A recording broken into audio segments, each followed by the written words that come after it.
I thought the ICU's red button would end our nightmare, until the camera captured my husband whispering about a $5 million insurance payout and chillingly timing Grace's last heartbeat. What followed wasn't just betrayal, it was a mother's war, one fought with irrefutable evidence, raw courage, and a fierce love that refused to die. Before we begin this story, let me know where you are listening from in the comments below. My name is Sarah Miller. I'm 35 years old, and what I'm about to tell you today will forever change the way you see your own family. I used to believe that exhaustion had a temperature, a warmth that took you over slowly, like sinking into a hot bath after a long day. But here, inside the ICU in downtown Chicago, exhaustion was cold, needle sharp and metallic, settling into my bones until my own reflection in the glass looked like someone who had already crossed halfway to the other side. I don't remember sitting down. I only remember the weight of the room, the hiss of the ventilator, the relentless beeping that carved small notches into my sense of reality, the fluorescent lights that made everything feel too real and too unreal at the same time. My daughter, my little Grace, lay still under the white hospital sheets, her chest rising and falling with the help of the machines that were keeping her here, keeping us here. I lifted my hand toward the red button mounted beside her bed, the button they told me to press when it was time. When all the tests and the charts and the nodding doctors with gentle voices agreed that there was nothing more to do. My fingers hovered over it, trembling just enough for me to notice. Maybe it wasn't tremor. Maybe it was fear disguised as fatigue. Maybe it was guilt disguised as surrender. For a second, I imagined pressing it, a soft click, the sound of footsteps, a nurse arriving with mournful eyes, a signature, machines winding down, silence filling the room the way ink spreads across a page, a chapter closing too soon. No. But the thought lingered, a poisonous whisper, and along with it came the guilt, thick and suffocating. I squeezed my eyes shut, trying to breathe. That was when the shameful truth surfaced, uninvited. I was tired. So tired I couldn't remember the last time I'd slept without waking up from my own heartbeat pounding against my ribs like an alarm. Some part of me, a part I refused to name, wondered what it would feel like to let go, to stop fighting, to stop carrying the weight of hope. I swallowed the rising emotion. I didn't want to cry here, not in front of her, not when my tears might somehow add more burden to a child already carrying too much. Instead, I reached for the small security monitor the hospital gave me to watch the hallway and the waiting room. They said it was for peace of mind. They had no idea how ironic that was. The screen flickered, static catching the fluorescent ceiling lights outside. I adjusted the angle until the camera pointed toward the family waiting area. I didn't expect to see anyone there. It was nearly midnight. But Ethan was there. My husband stood with his back partly turned to the camera, leaning toward someone just outside the frame. His shoulders were relaxed, his expression unreadable, but not in the way grief makes faces unreadable. No, this was composure, controlled, calculated. Before I could process the unease settling at the base of my spine, his voice filtered through the monitor's tiny speaker. "She's almost gone," he whispered. The words sliced straight through my chest. My lungs froze mid-breath. Then he said the rest. "Just make sure the paperwork is filed before the machine stops." A sound escaped my throat, something between a gasp and a broken swallow. I pressed a hand to my mouth, but my body betrayed me. My fingers curled inward, my nails digging deep into my own flesh until a sharp sting burned through my palm. I wasn't even aware I'd squeezed that hard. My breathing faltered. It felt like someone had reached inside me and pinched my trachea between their fingers. On the screen, Ethan shifted, and I caught a glimpse of the man he was speaking to. Not a doctor, not a nurse, not a friend. A man in a charcoal suit with a badge clipped to his belt. Insurance. My stomach twisted into a knot so tight I felt nausea creeping up my throat. My pulse hammered against my ribs, each beat syncing with the cold, mechanical rhythm of the machines surrounding Grace. This couldn't be real. I had to be mishearing. I had to be imagining. Ethan he couldn't be that kind of man. But the visceral reaction inside me said otherwise. I leaned closer to the monitor, my breath fogging the small piece of plastic. My heart thudded painfully in my ears, drowning out the rest of their conversation, so I rewound the feed. My hands shook uncontrollably as I pressed play again. There it was. Clear. Calm. Almost rehearsed. She's almost gone, just make sure the paperwork is filed before the machine stops. A tear gathered at the corner of my eye, hot and heavy, but I refused to let it fall. Not yet. Not here. Not where Grace could feel me breaking. I stared at the red button again. The same button that, half an hour ago, felt like a mercy. Now it looked like a trap. Like a trigger someone had set long before I realized I was standing inside it. My fingers slipped away from it entirely. The hospital room suddenly felt smaller. The walls felt closer. The air felt thinner. And the truth, the horrible, jagged truth, crept into my mind and rooted itself there. Ethan wasn't grieving. He was waiting. I forced myself to stand, as if pulling my soul upward by its frayed edges. My legs wobbled beneath me but held. I walked to Grace's bedside and took her hand into mine. Her fingers were cold, but the faint warmth between her knuckles reminded me that she was still here, that she was fighting, that I wasn't allowed to give up. Not when she hadn't. Behind me, the monitor replayed Ethan's whisper again, soft and venomous, almost gone. I closed my eyes, breathed through the pain clawing at my chest, and whispered to my daughter, "I'm right here, sweetheart." But what I didn't say, what I couldn't say, was the truth echoing in my mind.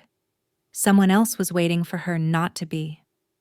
The tear finally spilled over my lashes, sliding down my cheek. Only one. Only enough to acknowledge what I had just heard. But not enough to break me. Not tonight. The ICU felt louder that night, as if every machine had conspired to expose the rhythm of my fear. The soft, recurring beeps of Grace's monitors layered over each other until they formed a kind of hollow music. A dirge, almost. I sat on the edge of the chair, elbows on my knees, trying to stitch together a version of reality where what I'd heard from the camera wasn't what I thought it was. Ethan wouldn't do that. He couldn't. We had our problems. What marriage doesn't?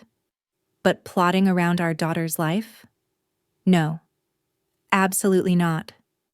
I stared at the faint glow of the red button again, and a bitter, self-accusing thought flared.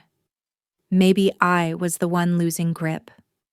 Maybe exhaustion had finally blurred the line between suspicion and delusion. I closed my eyes and tried to breathe past the tightness coiling in my ribs. Ethan had always been practical to a fault. Yes, cold sometimes, detached often, but purposeful. If he was talking about paperwork, maybe, just maybe, it was about the bills. Hospital debt had been climbing like ivy around our lives for months. Maybe he was trying to make sure we wouldn't drown financially. Maybe what I heard wasn't cruelty. Maybe it was desperation, badly phrased. Maybe... A sudden spike of sound cut sharply into my spiraling thoughts. Beep, beep, beep. My head snapped toward Grace's monitor. Her heart rate, which had been resting in a devastatingly still plateau, flickered. Just one beat. Small, weak, but undeniably hers. A tremor of life slipping through the static. It wasn't much, but it was something. I felt an electric jolt shoot through my chest, like someone had pushed defibrillator paddles against my sternum. I leaned forward, fingers hovering over her tiny hand. Grace? My voice cracked on her name. She didn't move, of course, but that fragile spike on the monitor pulsed like a warning flare, like something inside her was refusing to give up. Or was it a message? A plea? A heartbeat delivered at the exact moment I needed clarity? I stared at the screen, fighting the urge to read signs in every flicker of light. Yet something deep in my bones whispered, "Pay attention." And I did. My gaze drifted back to the small monitor still recording the hallway. I rewound the feed, pressed play, rewound again. Each time, Ethan's words landed with the same cold precision. "She's almost gone. Just make sure the paperwork is filed before the machine stops." But now something else emerged. Another voice layered beneath his. A man's voice, clear as day when I finally adjusted the sound. "Policy triggers only when the machines stop, not before." My breath hitched. The words rolled over me like ice water. Policy, triggers, machine stops, insurance. It wasn't about hospital bills. It wasn't about comfort. It wasn't about grief. It was about money, a payout, a timeline. My stomach clenched so violently I thought I might collapse. I pressed a hand against the counter to steady myself as the room wavered, the white walls blurring at the edges. "How long has this been happening?" I whispered into the silent space of the ICU. My voice sounded like someone else's. Thin, fragile, paper-like. I couldn't look away from the monitor. Something inside me, instinct, maternal or primal or both, kept stitching together the pieces even as I tried to rip them apart. And with every second, the picture grew clearer, uglier, more grotesquely undeniable. Ethan had been waiting. Not for hope, not for healing, but for an ending. And he wasn't alone. I felt a sudden pressure in my chest, a weight so heavy it almost buckled my spine. My knees threatened to give out, but I forced myself upright. I couldn't crumble. Not now. Not when every truth I had avoided was rising like smoke filling my lungs. I walked back to Grace's bedside, the machines humming like a distant storm. Her face looked peaceful, almost too peaceful, and for a moment I let myself imagine how terrifyingly easy it would be for someone to interpret that peace as surrender. But I knew her better. I knew what one twitch of her eyelashes meant, what one tiny movement of her fingers had meant the week before. What that single weak heartbeat on the monitor meant right now. She wasn't done. She wasn't almost gone. She was still here. I closed my hand around hers, gently, afraid to disturb her but desperate to ground myself. I leaned close enough that her hair brushed my cheek. "I'm listening, sweetheart," I whispered. "I hear you. I hear everything." Behind me, the hallway monitor replayed the whisper. "Policy triggers only when the machines stop." And I felt a tremor rise in me, not from fear, but from clarity, sharpening into something cold and exact. I remembered that tone in Ethan's voice now. I had heard it before, not around grief or fear or worry, but around business deals, around negotiations, around opportunities, around profit. My throat burned. This time, I didn't fight the tears. But they didn't fall from weakness. They fell from knowing.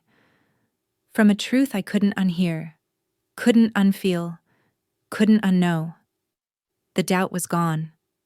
The veil had been ripped away. Ethan's plan wasn't a nightmare. It was real. And Grace's faint heartbeat had been a warning, her last remaining lifeline thrown into my shaking hands. I wiped my face with the back of my wrist, stood up straight, and felt something inside me resolve, harden, crystallize. It wasn't rage. Not yet. It wasn't revenge. Not now. It was recognition. The man I married was not the man standing outside that waiting room. And the mother I had been, hesitant, exhausted, breaking, died the moment I understood what he was willing to let happen. I looked at the red button one last time. Then I turned my back to it. In that moment, the curse of doubt lifted, leaving only truth. And truth, no matter how brutal, gave me strength. I didn't know I still had. The night inside the ICU had grown colder, though the thermostat hadn't moved. Maybe it was me. Maybe it was the truth I could no longer push away, pressing itself against the walls of my chest like a trapped animal. Everything felt too quiet and too loud at the same time.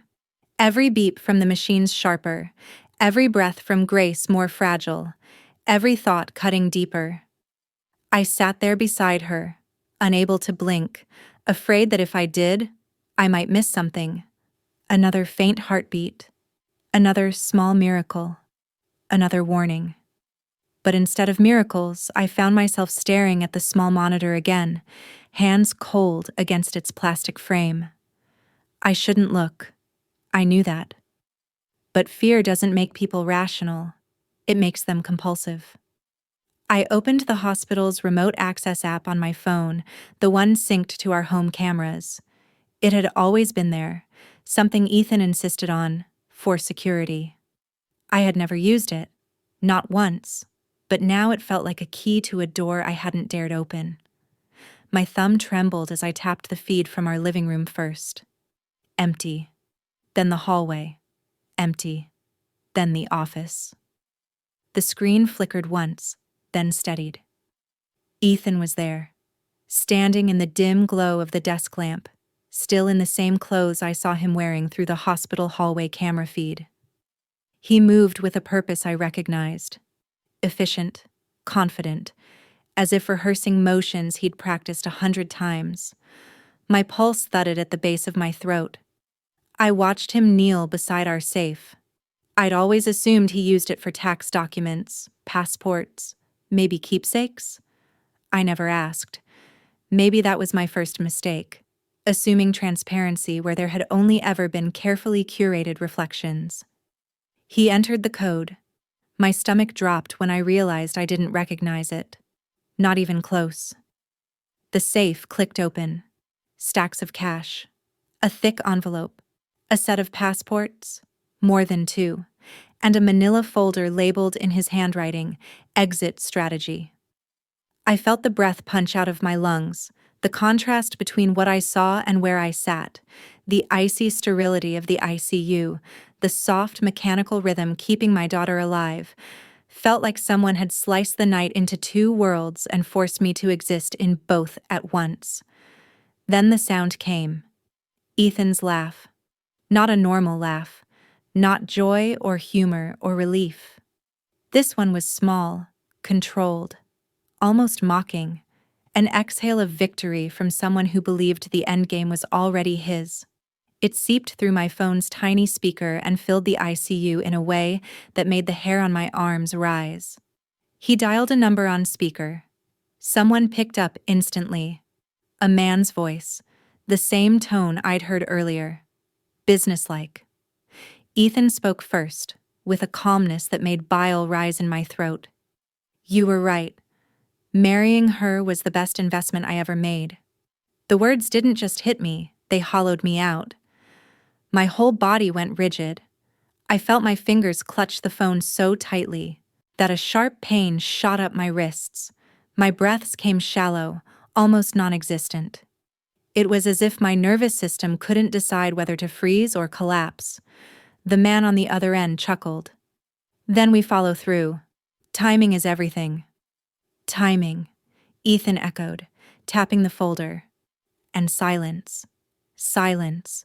A choking pressure wrapped itself around my heart, squeezing until I felt dizzy. I forced my eyes to stay open, forced myself to watch, forced myself not to look away, even when my vision blurred at the edges. This was real. This wasn't exhaustion. This wasn't paranoia. This wasn't grief twisting shapes into monsters. This was betrayal. Clean, calculated, complete. And somewhere under all the horror, all the heartbreak, all the disbelief, something inside me shifted.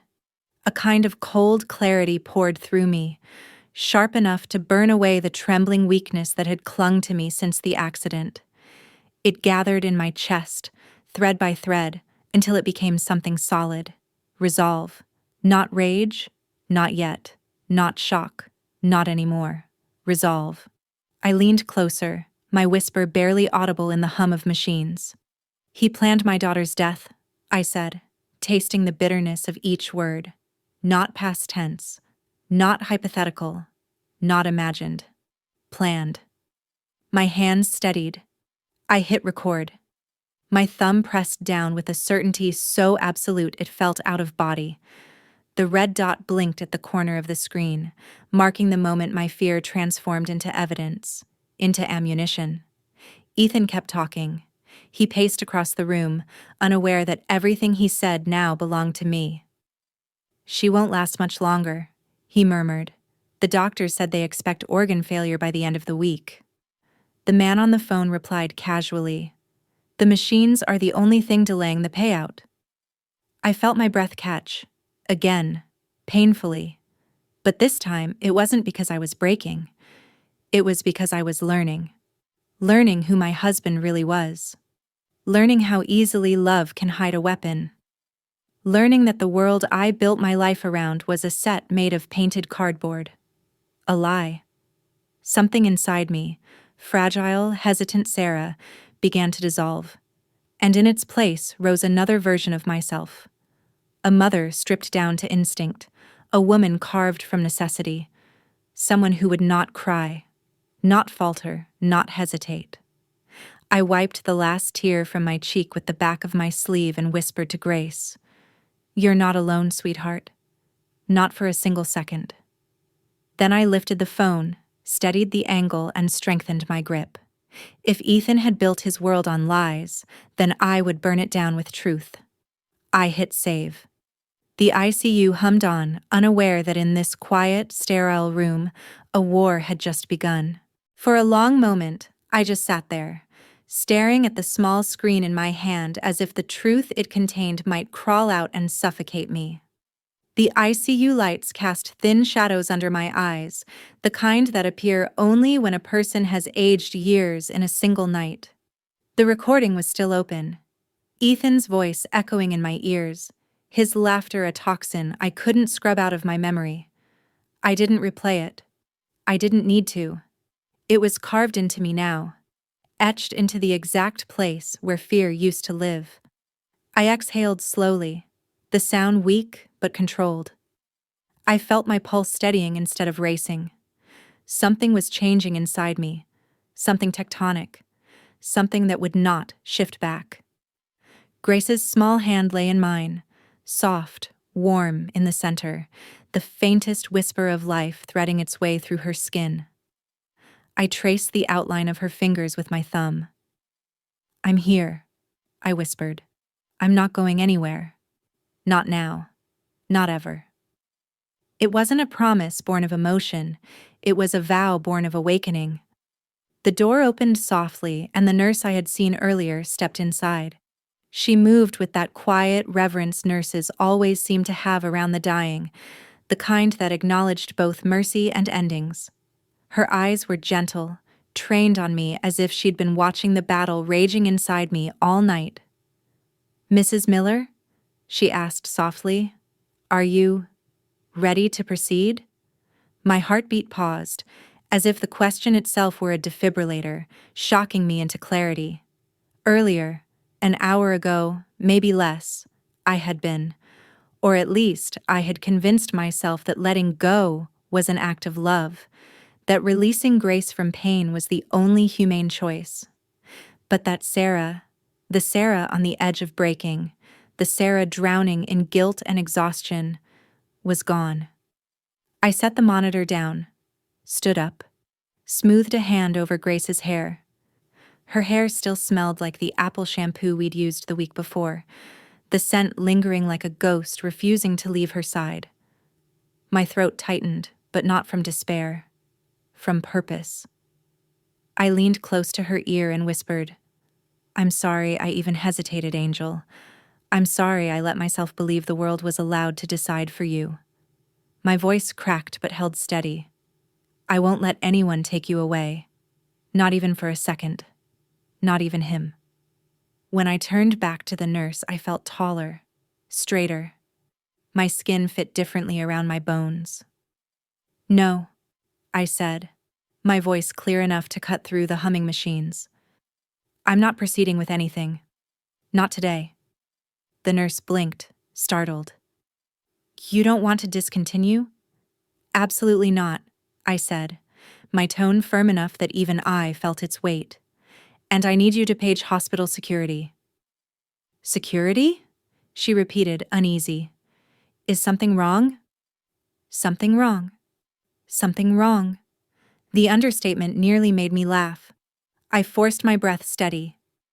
My husband should not be allowed anywhere near this unit. Not until I say otherwise. I held up my phone. There's evidence of why. Her eyes widened slightly, but she didn't question me. She simply nodded and stepped out into the hallway, moving with purpose, already calling the code. The moment the door clicked shut, the room transformed.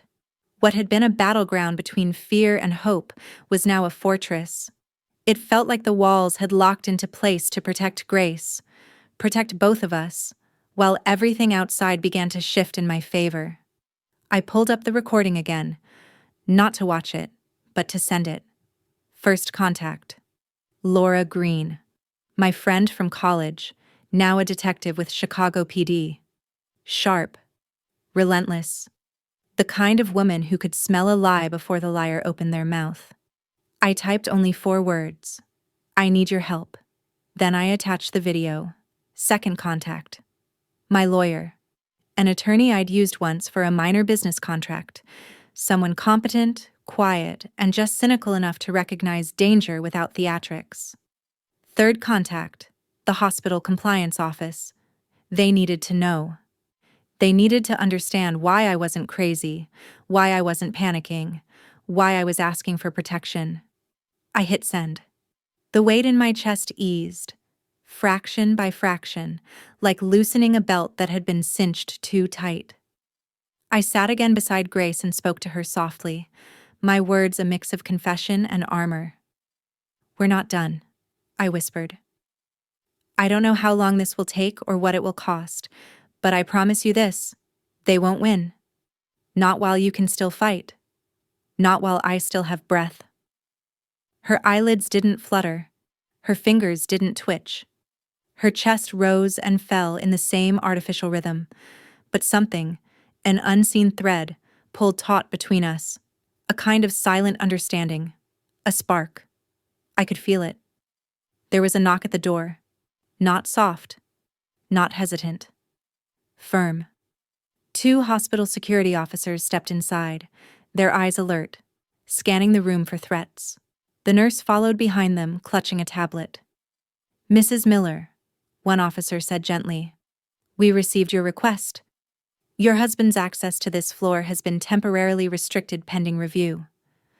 Good, good, but not enough. I stood. My knees felt stronger than they had in days. Thank you, I said. I'll provide statements and evidence shortly. For now, just make sure he doesn't get near her. The officer nodded. I turned back to Grace and placed a kiss on her forehead. We're safe now, I whispered. For the moment. For the moment. The real storm hadn't even started yet. But for the first time since the accident, I wasn't trying to survive it. I was preparing to meet it. And fight back. The sun hadn't risen yet, but the world outside the ICU window had begun to shift from black to a bruised purple. Like dawn was hesitating, unsure whether it wanted to begin. I felt the same way. My body was running on adrenaline alone, but my mind was clearer than it had been in months. I sat in the chair beside Grace's bed, my phone warm in my hands from the constant stream of calls, messages, and recordings. The small green light on the monitors blinked its steady rhythm, the machines filling the quiet room with artificial life. I had stopped hearing them as background noise. Now they were a metronome marking the seconds of Grace's fight. When Detective Laura Green called, the vibration startled me. I answered immediately. "Sarah," she said without preamble, her voice low. "All business." I watched the video. My throat tightened. "And?" "And your husband is in deeper than you think." A pause. This wasn't spontaneous. He's been planning something for a while. I swallowed hard, gripping the edge of the bed to ground myself. He was planning to let her die, I whispered, and profit from it. "I know," Laura exhaled. "But listen carefully, you cannot confront him directly. Not yet. The moment he senses he's exposed, he'll run or destroy evidence." Another pause. "We're going to trap him, but we have to be methodical." "I can do methodical," I said, and I meant it. The old version of me, the tired mother, the grieving wife, the woman who doubted her instincts, had no place here anymore. "What do you need from me?" I asked. "Two things," Laura said. "First, keep acting like you're emotionally broken, like you're deciding whether to pull the plug. He's counting on that vulnerability. Use it." A bitter laugh slipped out of me. "I spent months drowning in that vulnerability. And now you weaponize it." Her confidence steadied me. It rekindled something old, something sharp. I'd forgotten that before motherhood, before marriage, I had been formidable. Laura and I used to call ourselves the girls who didn't blink. I felt her words pushing that girl back to the surface. "What's the second thing?" I said. "Resources," she replied. "This is going to take time and money, not bribes. We don't do that. But we'll need legal filings, private analysts, maybe even international warrants depending on what we find." I stared at my reflection in the dark ICU window. My face looked hollow but determined. "I don't have cash," I admitted. "Not anymore." He controlled the accounts. "I figured," she said softly. "Most men like him do." "But," I continued, feeling the weight of my decision settle over me like armor, "I still have my art collection." Laura hesitated. "The paintings your mother left you?" "My mother taught me to fight for life, not things." I swallowed. If selling them keeps Grace safe, then they're worth exactly what they're supposed to be worth. The silence between us held approval. "I'll set up the framework," she said. "In the meantime, you keep breathing. And don't let him see you change." "I won't." After we hung up, I leaned back, letting the gravity of everything sink in. The fear was still there, yes, coiled deep in my stomach. But fear had changed its allegiance. It no longer worked for Ethan. It worked for me. I looked at Grace, my fragile, sleeping child, and something inside me cracked open in a different way than before. Not from despair, from devotion sharpened into steel. "I'm doing this for you," I whispered. I reached into my tote bag and pulled out a printed medical journal I had been reading earlier in the week, long before my world split open. It contained an article about a new immunotherapy trial in Zurich, an experimental treatment showing early promise in rare pediatric cases. It was a long shot, a distant one, a 1 in 1,000 chance. But suddenly, after everything I'd heard, everything I'd seen, 1 in 1,000 felt like hope. Grace loved books. She loved stories read aloud. I had stopped reading to her after the accident because it felt too painful, like reading to a ghost. But now I realized how wrong that was. She wasn't gone. She wasn't even close. I scooted my chair closer, adjusting the blanket over her legs, and began to read. My voice shook at first, but it steadied as I spoke about T-cell receptors, genetic markers, clinical trials, and medical miracles. I knew she didn't understand the words. Not consciously. But I needed her to hear my determination. I needed her to hear the world I was still fighting to give her. "I'm not losing you, Grace," I murmured mid-sentence, pausing to tuck a loose strand of hair behind her ear. No matter what anyone wants, no matter what he wants. My voice cracked on he, but I didn't hide it. Every tremor, every fracture, every tremble, they weren't weaknesses anymore. They were armor forged from truth. By the time I finished reading the article aloud, I noticed something subtle. The way my shoulders felt lighter. The way my breathing felt clearer. The way my hands no longer shook when I brushed her cheek. My decision to fight wasn't a burst of bravery. It was a slow ignition, like lighting a match in the dark and realizing it could burn the whole room down. A soft vibration buzzed through my phone, a text from Laura. Remember, he thinks he's already won. Let him believe it. I stared at the message, then typed back. He'll never see me coming. I put my phone face down, stood up, and gently pressed a kiss onto Grace's forehead. You're not going anywhere, I whispered. Not while I'm breathing. Somewhere in the distance, a hallway away, a floor away, a world away, Ethan still believed his plan was unfolding exactly as intended. Good. Let him think that.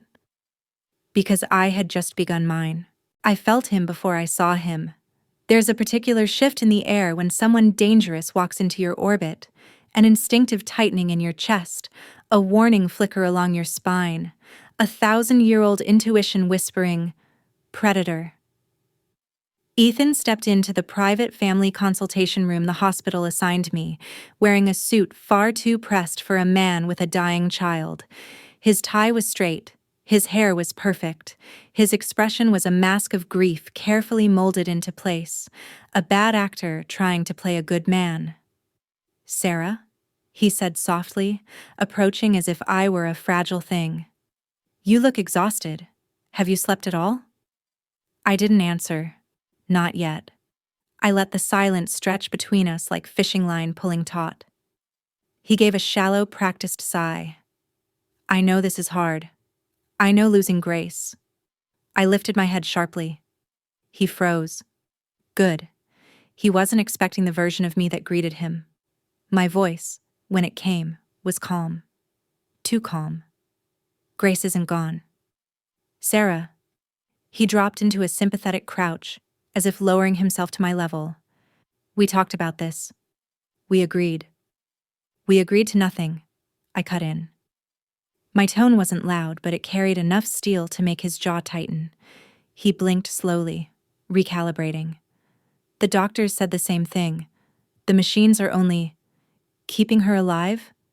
I leaned forward, resting my elbows on my knees. Or delaying something you want. His eyes narrowed, subtly. Most people would have missed it, but I had learned to read the flicker behind his expressions the same way I read medical charts. One tells you prognosis, the other reveals intent. I don't know what you mean, he said, lowering his voice into that smooth, soothing octave he always used when manipulating clients or me. I want what's best for our daughter. I studied him. A man who could lie without blinking didn't deserve soft responses. I reached into my pocket. His gaze sharpened, barely, but I saw it. The recognition, the fear behind the veneer. He thought I was pulling out the termination consent forms. Instead, I pulled out my phone. I set it on the table between us and tapped the screen once. The video began to play. His voice filled the room. She's almost gone. Just make sure the paperwork is filed before the machine stops. He froze. Not a blink. Not a twitch. Frozen. Like prey, realizing it had walked into the wrong shadow. And then, the laugh. That small, cruel, triumphant laugh. I didn't look away from him as it echoed. He swallowed. Hard. The first real sign of humanity I'd seen from him in weeks, maybe years. Sarah. Don't. My voice was ice. Not a single word. He reached forward, fast, as if he could snatch the phone away before the sound finished filling the room. But I was faster. I slid it out of his reach, standing so quickly the chair scraped against the floor. He tried again, stepping forward. Whatever you think, Think? My laugh came out cold. This isn't thinking. This is hearing. This is seeing. This is knowing. I tapped the screen again. Another clip played. You were right. Marrying her was the best investment I ever made. His face drained of color. I saw it all. Shock, anger, calculation, flicker across his features like a sequence of storm clouds. He took a step toward me. Where did you get that? He demanded, voice tightening. The house cameras, I said. The ones you installed. The irony tasted like metal on my tongue. He tried to recover, raising his hands in some pathetic attempt at damage control. Okay, Sarah, listen. Insurance conversations always sound cold. It's just business jargon. You're not hearing the full picture? I finished for him. No, I think I am. His jaw flexed, and beneath the mask, beneath the charm, the real Ethan, the one who had traded compassion for profit, surfaced. You don't know what you're doing, he said quietly, a shadow creeping into his tone. Actually, I replied, equally quiet, I know exactly what I'm doing. The door opened. 2 uniformed officers stepped inside. Ethan spun, startled. What are they doing here? His voice cracked. It was beautiful. Mr. Miller? The taller officer said. Please step away from your wife. My wife? Ethan snapped, glaring at me. You called the police on your own husband? On a man conspiring to let our child die, I corrected. Yes, I did. The officers moved in. Ethan lunged again, not to hit me, not to hurt me. He lunged for the phone. That alone told me everything I needed to know. He didn't care about me. He didn't care about Grace. He cared about the evidence. But he didn't get far. Metal cuffs snapped around his wrists with a clean, decisive click. He struggled, panic spilling into his voice. You don't understand. This is a mistake. My wife is unstable. You have no right. One officer cut him off. Sir, anything you say at this moment can be used against you. We suggest you stop talking. He didn't. He kept shouting my name as they dragged him backward. Sarah, listen to me. You're emotional. You're not thinking clearly. She's gone. Grace is gone. That was the sentence that finally broke something inside me. Not grief. Not fear. The illusion that he had ever loved her. I took a slow, deep breath, the first full breath I had taken all day, maybe all week. Then I let it out. Not shaky. Not panicked. Steady. Ethan's voice faded down the hallway as the officers pulled him away. The door swung closed, muffling everything except the aftermath. The silence that followed wasn't empty. It was victory. Small, trembling, incomplete, but victory nonetheless. I sat down, my body suddenly heavy with the crash of adrenaline, fading. I didn't cry. Not because I wasn't overwhelmed. I didn't cry because, for the first time since the accident, I could finally breathe without guilt pressing against my ribs. I closed my eyes, letting the quiet wrap around me like a blanket I'd forgotten existed. Grace wasn't safe yet. Not entirely. Not medically. Not legally. Not in the long, uncertain road still ahead. But she was safer than she had been an hour ago, and I had just won the first battle in a war I no longer feared. I don't know how long I sat alone after they dragged Ethan away. Minutes? Hours? Time felt elastic, stretching, collapsing, stretching again. All I remember is the strange quiet in my chest, the kind that follows a storm, but comes before you realize what survived it. I walked back into the ICU with a mind that felt newly sharpened. Grace lay exactly as I left her, small and still beneath the soft hospital lights. But something in the room felt different, as if the air had shifted from despair to possibility. I sank into the chair beside her, my fingers gently brushing her arm. We're okay, I whispered. At least for now.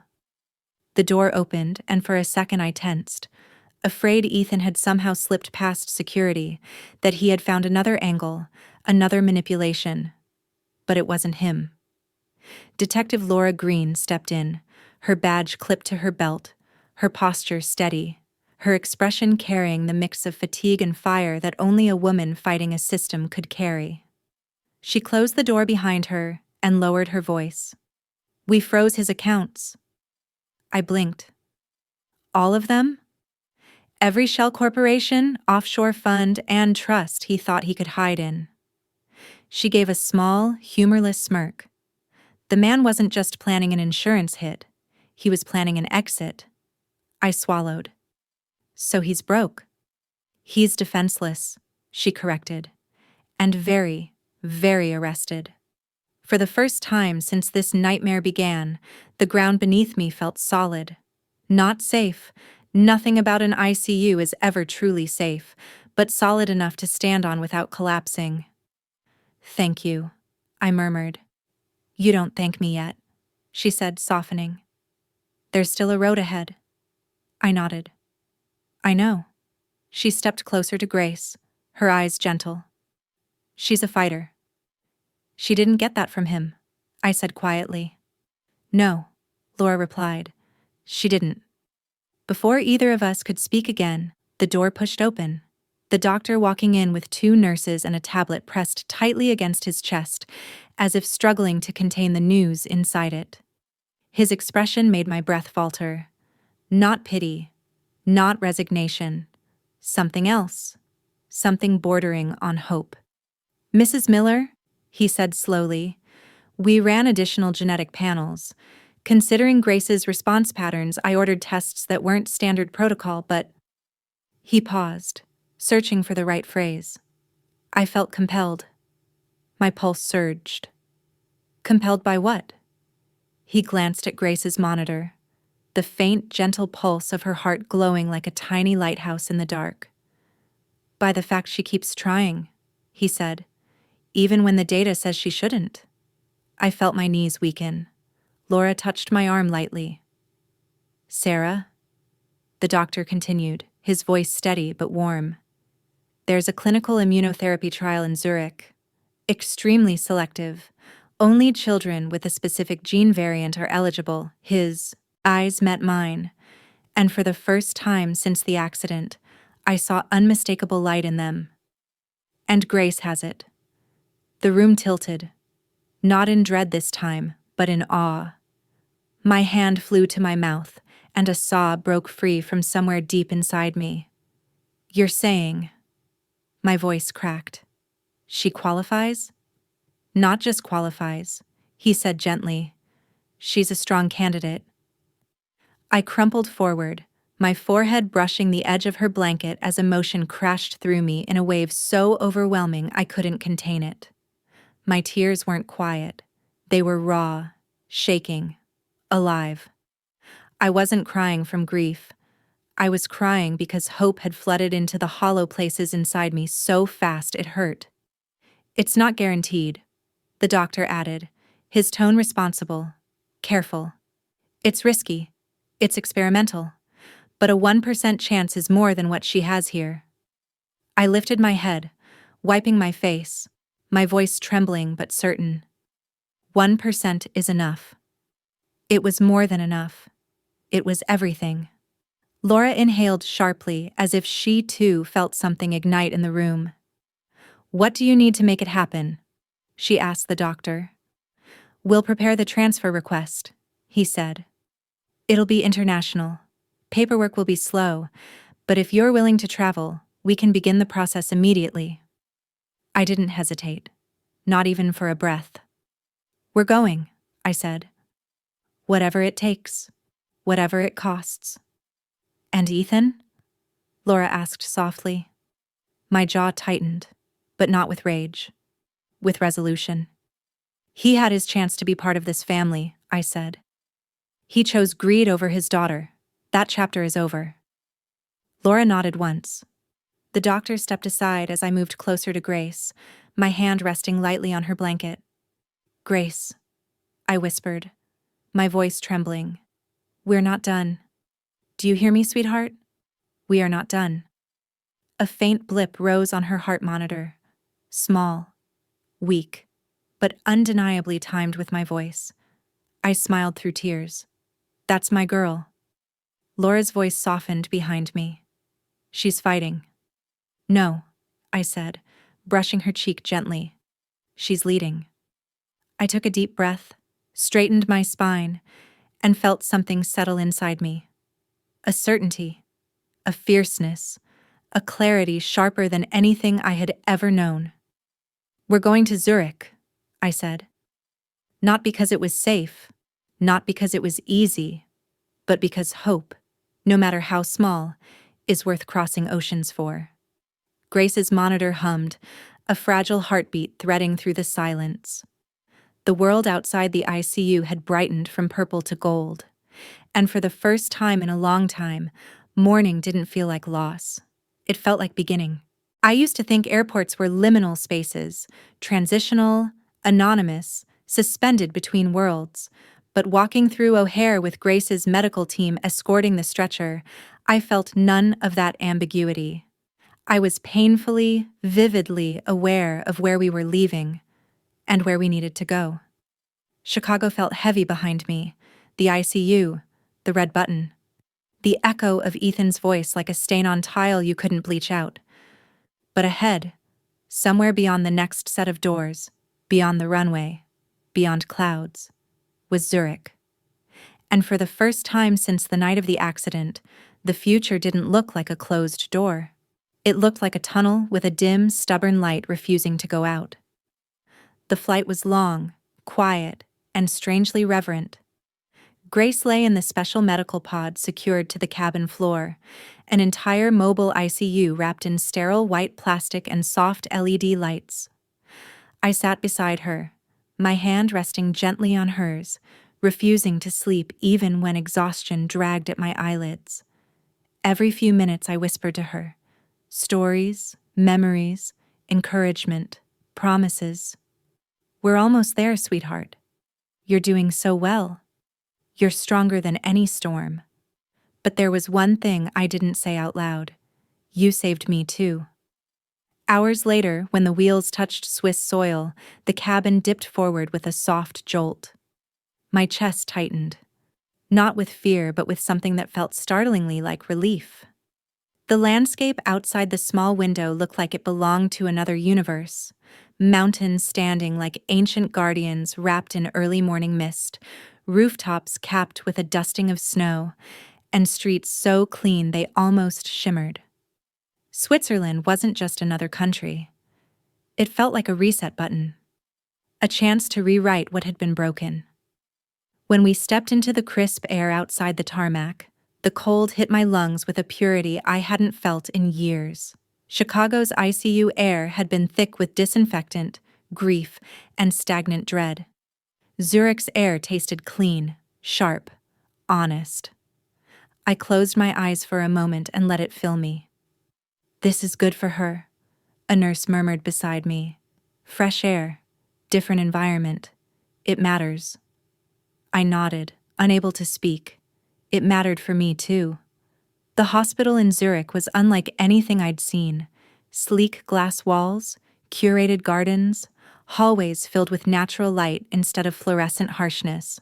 Hope didn't just exist here. It was built into the architecture. We were escorted to a pediatric wing overlooking snowy mountains. Grace was transferred with precision and tenderness that felt almost sacred. When the lead doctor, Dr. Weiss, entered, he greeted me with a warm but steady professionalism that somehow anchored me. "Mrs. Miller," he said, his accent soft. "We have reviewed all the files. Grace is in the right place." I clung to those words like rope. "Thank you. Whatever you need, whatever I have to do, we're ready." He nodded. "The trial is demanding, but your daughter meets the criteria. Now, we give her time. Time. A simple word. A luxury those machines in Chicago had been counting down like a bomb. Here, it felt like a gift. Later, after the team completed the initial assessments and the room quieted, I sat beside Grace and watched snow fall outside the window. The flakes landed softly, like tiny decisions choosing not to break. I exhaled slowly, feeling something inside me loosen, some muscle that had been clenching since Ethan first whispered those words over the hospital camera. I didn't think about his trial in the US. Not the charges, not the hearings, not the consequences waiting for him. I didn't care. Justice could move on without me. I was thousands of miles away, and for the first time ever, the distance felt like freedom. All that mattered now was the girl sleeping beside me. The nurses dimmed the room lights, leaving only the mountain glow reflecting off the snow. It cast a pale blue hue across Grace's cheeks, making her look angelic, like the world was cradling her in gentleness after so much violence and betrayal. I stepped closer, brushing a loose strand of hair from her forehead, and whispered the same words I'd whispered on the plane. "You're not allowed to give up. I won't let you." Maybe she heard me. Maybe she understood in whatever liminal space she inhabited, because her fingers twitched. Just a small movement, but one I hadn't seen in weeks. Tears filled my throat. "I saw that," I breathed, choking on hope. I pulled up the chair and sat down again, leaning in close. "Do you remember the ocean?" I whispered, letting my voice fall into its storytelling rhythm. "You painted it everywhere, on napkins, on canvas, on the walls when you were 4 and insisted water belonged indoors too." My lips curved into a shaky smile. "We're going to paint it again," I promised. "A whole ocean. Dolphins, waves, sunsets, everything you love." Outside, the snow fell faster, swirling like confetti celebrating something the world hadn't caught up to yet. The contrast was striking: Chicago's steel-gray despair versus Zurich's quiet cradle of white and blue. It was like stepping from one movie into another entirely different genre. Here, I wasn't fighting for survival. I was fighting for recovery, for rebirth. As the night deepened and the snow kept falling, I rested my head beside her hand. "You saved yourself," I whispered, tears warm against my cold skin. "You warned me. You asked me to stay. And I heard you, Grace. I heard everything." The machines hummed softly, steady, almost gentle. And for the first time since the accident, I let myself believe this. We weren't just escaping the storm. We were walking toward healing. A year is a strange thing. It can pass like a lifetime, or like a single, trembling heartbeat. For me, the year following Zurich felt like both. A long, winding tunnel filled with fear, tiny sparks of hope, setbacks that knocked the air out of my lungs, and small victories that rebuilt parts of me I thought had died.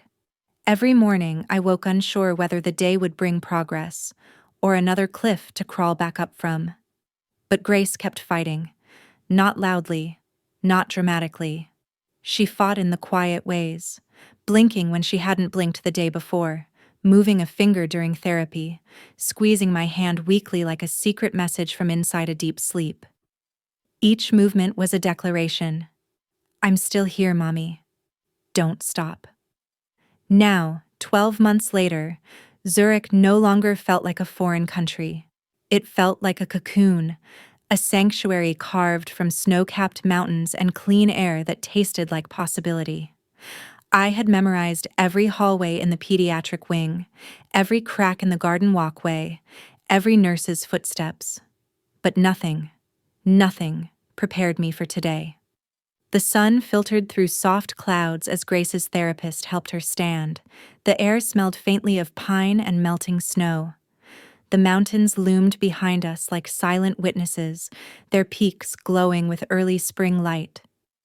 Grace's legs trembled, her arms shook, but her eyes, her beautiful light brown eyes, held focus.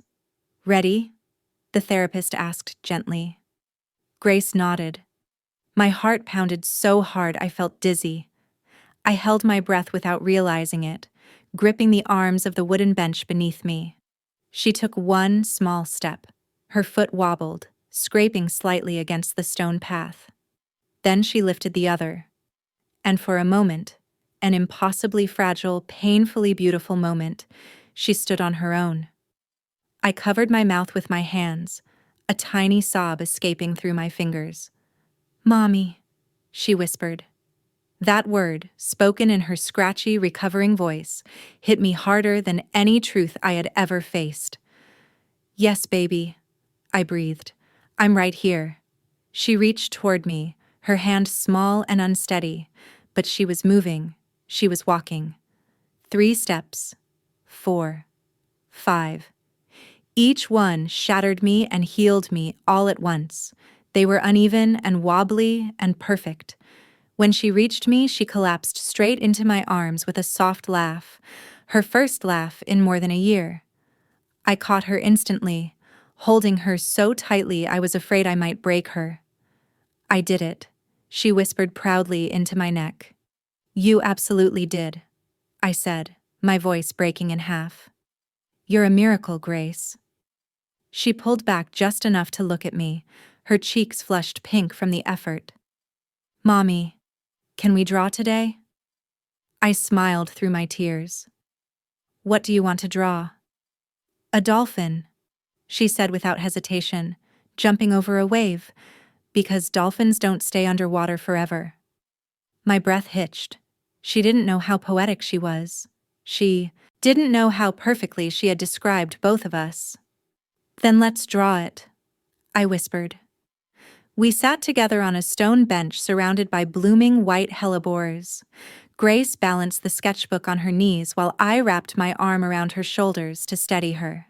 She gripped the pencil with the determination of a child who remembered life but was learning it all over again.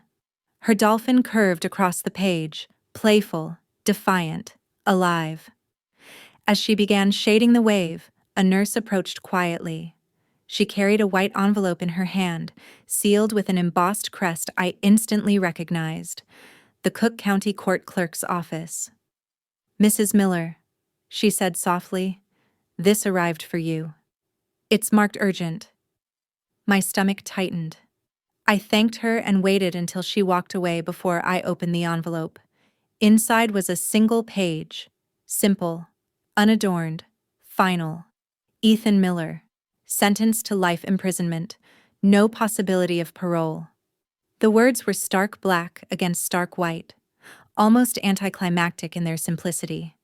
No screaming, no courtroom spectacle, no dramatic closure. Just a sentence, a period at the end of a very long, very violent chapter of my life. I didn't cry. I didn't shake. I didn't feel triumph or revenge. I felt peace. The quiet kind. Not the kind you beg for, but the kind that enters gently when the last storm cloud decides it has wrung itself dry.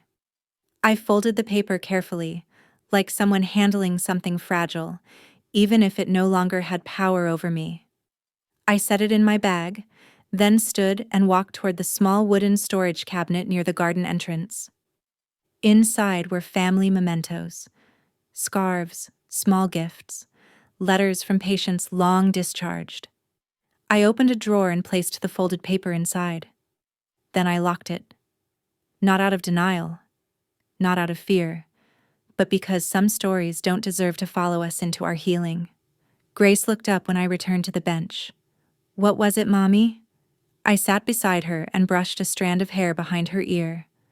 "Just something from the past." "Will it come back?" she asked, blinking innocently. "No," I said softly, pressing a kiss to her temple. "It won't." She seemed satisfied with that. She went back to drawing, tongue poking out slightly in concentration. A few minutes later, she lifted the sketchbook, smiling brightly. "All done." The dolphin she drew wasn't perfect, but it was joyful, and brave, and free. My eyes softened. "It's beautiful. It's us," she said matter-of-factly, "jumping over the storm." My breath caught. "Yes," I whispered. "It is."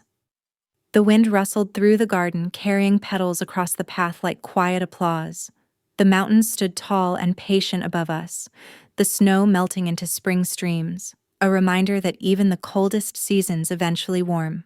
I wrapped my arm around Grace and held her close, closing my eyes against the sunlight. We had crossed oceans. We had survived betrayals. We had rebuilt hope from ashes. But this moment in a quiet Swiss garden with my daughter's heartbeat steady against my side, this was peace. Not the absence of pain, but the presence of life. And for the first time in a long, long time, I believed we were truly finally living again. I never expected to see New York again. Not like this. Not standing in the center of a bright, modern gallery with people I didn't know, admiring paintings born from the darkest chapter of my life. For years, New York had been a landscape I associated with my past, my old dreams, my old self. The version of me that had once believed marriage guaranteed safety, and that tragedy was something that happened to other families. But tonight, the city felt different. Alive, electric, forgiving. The gallery buzzed with quiet conversations and soft violin music. Tall windows framed the Manhattan skyline, glowing against a velvet blue evening sky. Somewhere below us, taxis honked and people hurried through their own stories, unaware of the one being celebrated above their heads. And in the center of the gallery, bathed in warm, golden light, hung the piece Grace had spent 3 years creating.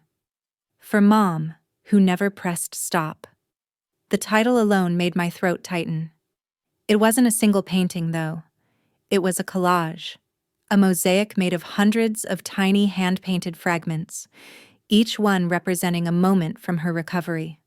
From Zurich. From the nights she prayed she'd walk again. From mornings she wrapped her arms around me with a ferocity that felt like gratitude and rebirth combined.